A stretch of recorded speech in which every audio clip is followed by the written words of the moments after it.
The spotlight now turns to the racetrack. And it begins with Nick Januik and Sean Bellemeur.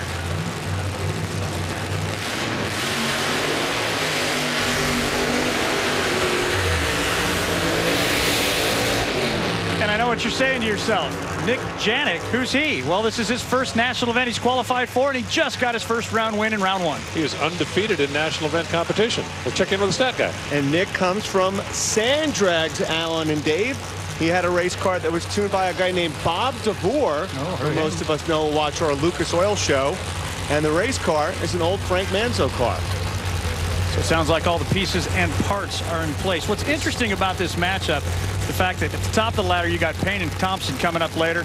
They've raced a lot, but every other matchup here in the second round, the next three of those pairs, they've never faced each other. You know, it makes sense with this pair because obviously with Nick, first time he's qualified, he's not going to have a lot of experience. But look at a couple of the others. I was like raising my eyebrows. There is Sean Bellemeur.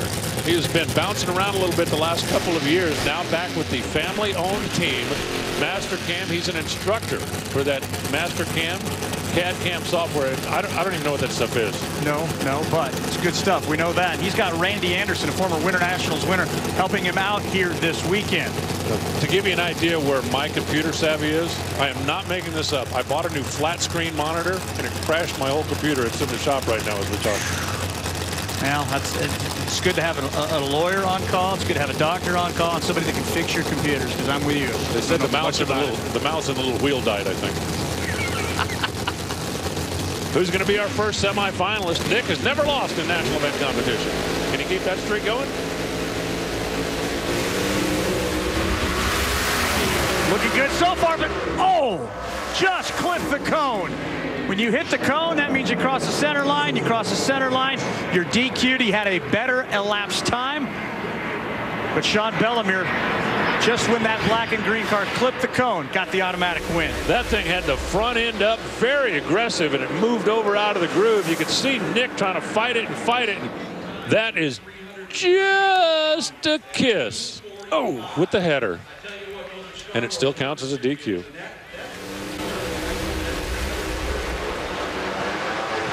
You know what they say, it's hard to steer when the front wheels aren't touching the ground. That is true. Well, Sean Bellemeur got out of the car. The first thing he said was, man, did I get lucky. You said that was ugly. You had to pedal it. What went wrong? I mean, we'll go back and Randy Anderson, my dad, will look at the data, but it felt to me like we just weren't aggressive enough. I mean, this cloud cover and this track here at Pomona is just amazing, and we just got to get a little more aggressive with it. We had a little engine explosion yesterday, and just didn't want to repeat that. So we backed it down a little bit, but you know, a round win's great, and you know, we're all racing with heavy hearts for Michael Cordani this weekend, and Michael was a good friend. He was a sponsor, but he was a friend first, and I know Jay's got him on his mind too, and he'd be smiling a lot right now.